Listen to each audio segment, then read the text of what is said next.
The Li-Ning Red Hare 8 Pro. Li-Ning's performance trainer now in its 8th generation, and this year with a full update. If those changes were for the good or for the worse, we will find out. Welcome to my channel, my name is Björn and today we will talk about the Li-Ning Red Hare 8 Pro. And there is a little backstory with this shoe. The Red Hare Pro was the first shoe from a Chinese brand which I have ever tried. And as I try, I did not own it. I had some Chinese friends who all had this and I was curious what they liked about it. And honestly, I did not like it at all. It felt dull, it felt boring. I could somehow understand what they liked about it. It was very nimble, very agile and according to them, very doable. But I could never imagine to buy this shoe for my own money. So as I have seen that this shoe gets a full update this year, that sparked my interest. Let's move to the specs directly and there comes the first point. It's really difficult to find official specs to the most Chinese running shoes and unfortunately this shoe is no exception. But I digged a little bit on the internet and found following. 35mm on the heel, 28mm on the forefoot, leading to a 7mm drop, and it feels exactly like that. It comes with 229 grams in this US 9.5, and it's a single foam shoe and it's a beaded TPE foam. It's not PEBA. I have read multiple times online that they think it's a PEBA foam because it's called boom foam. Sadly, it's not. The thing with the most Chinese brands is, as soon there is some quality behind it, they use their marketing names. And in case of Li-Ning, it's called the boom foam. It's not the boom foam you get from the Li-Ning Fabian Challenger, Elite or Ultra. This is something a little bit below that. It's not a bad foam, and some of you maybe remember this foam. It feels identical to Power and Plus from Saucony. Let's move to the upper. The upper is a single piece TPE upper, so it's definitely more focused on breathability and on performance. It's not very stretchy, and you maybe do notice this little plastic collar around here. Li-Ning calls this the proper lock system, and it's some sort of stability system. No, this is not a stability shoe. If you do have some huge overpronation, you have to avoid this shoe at all. This basically works a little bit like the Brooks Guideway system, but not nearly as effective. It's only to stabilize this shoe. Same system with this plastic piece here. This is only a little nylon piece. Similar to the Evo SL, it also has a little piece of plastic in it to just stabilize the shoe out, because this foam is definitely on the softer feeling. When it comes to the ride, this is a very neutral ride. It's agile, it's nimble, it's very flexible, and it has a mild forefoot rocker. Because of its flexibility, you do not really notice that. So the core DNA from the previous models took over, which is definitely a good thing. As I said, this is a beaded TPE foam. That's something we do not see often these days anymore, but there is still a brand who uses those foams as well, and that's Saucony. Some people remember this shoe, the Triumph 2021. Identical feeling underfoot. This is Power and Plus foam and it's identical. It has the same haptic, it feels the same underfoot, it has almost the same density. This is basically Power and Plus, but not like in the newer models like the Ride 18 or Ride 17, more like in the Triumph 2021. So if you like these kind of shoes and want something with a little bit more energy return, with a little bit more flexibility and a less clunky on your feet, then the Red Hare 8 Pro is definitely a shoe you will like. Moving to the outsole, and you see absolutely nothing. No wear, no tear, nothing. I'm very sure you can get easily 800, maybe even 1000 or more kilometers in that, especially because those TPE foams are known to be extremely durable. I know customers from 2021 who had more than 1000 kilometers in theirs and the midsole still felt basically like new. But there's always a but.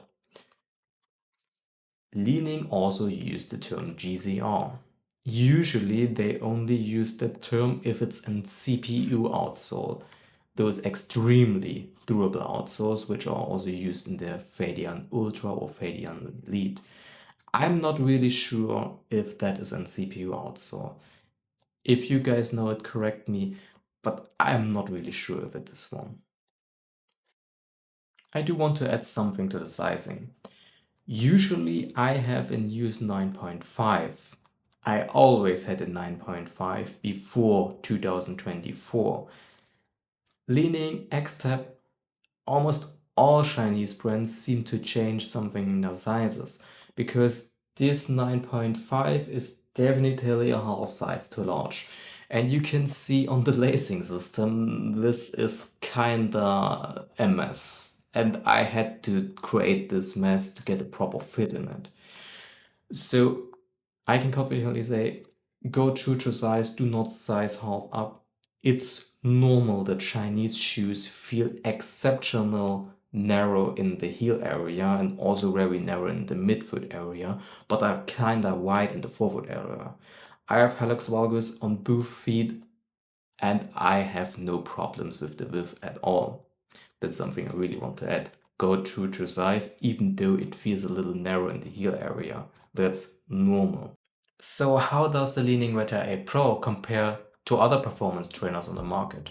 Well, the most similar shoe compared to the Red Hare 8 Pro, in my opinion, is the Nike Pegasus Plus. The ride of these two is almost the same. Both are very neutral ride, are agile, and both are extremely flexible. Probably one of the most flexible shoes that are currently out there. And even the geometry is almost identical. In my opinion, it comes down to your preference. If you prefer a more ground feeling, and because of the fantastic Zoom X for more energy return in those faster sessions, then the Nike Pegasus Plus might be the option for you. But in the opposite, in my experience, it tends to become very unstable at those really slow efforts. So if you're like more a cushioned ride and a little bit more stability, a better do-it-all shoe, the Red Hare 8 Pro definitely has the edge there. And even though it's not a real performance trainer, the Essex Nova Blast 5 has to be mentioned, because this shoe just pops up everywhere, and that for very good reasons. It offers a very cushioned ride with a lot of sink-in feeling, but without getting too mushy, and that's very similar to the Red Hare 8 Pro. The ride in the Nova Blast 5 is a lot stiffer, and therefore it guides your gait more when you run. So in my opinion, the Nova Blast 5 is the better option for those really slow efforts, like MIF training for example. In those higher zone 2 efforts or steady efforts, I think they are kinda equal, but the Nova Blast 5 then gets outclassed if you really bring harder sessions into your training. So actually, these two shoes would pair very well in a rotation. Also a shoe we should compare it to is the Saucony Endorphin Speed 4. No, not the Speed 5. Unfortunately, the Speed 5 lost its double ring nylon plate, so it's only ringed on the medial side now, and therefore you lose some stability at those easier efforts. Also in my testing, the Speed 5 felt much firmer than the Speed 4 for whatever reason.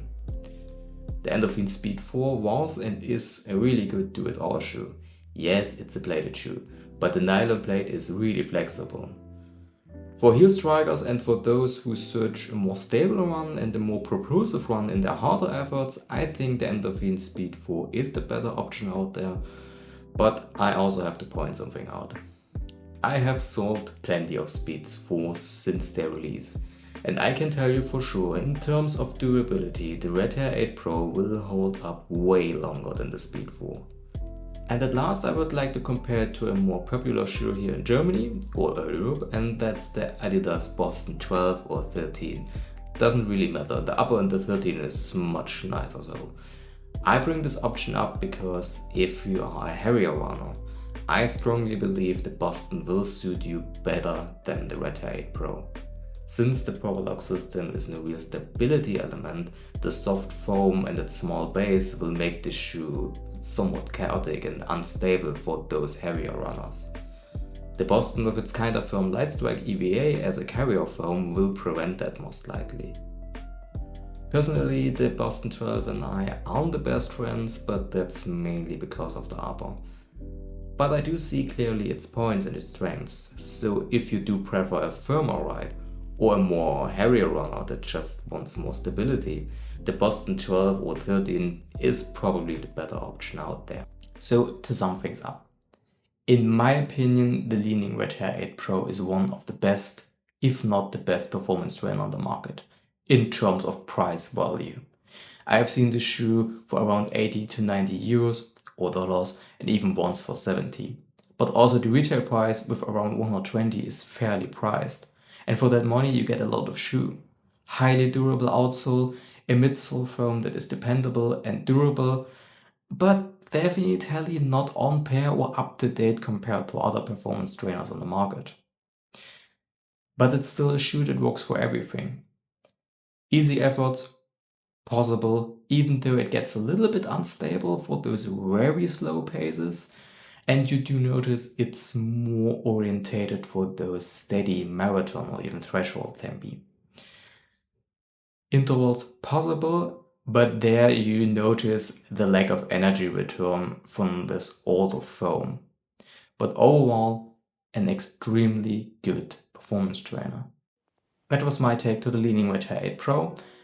Thank you for watching till the end. I hope you got something of value with it. If yes, leave a like and see you in the comments and in the next video.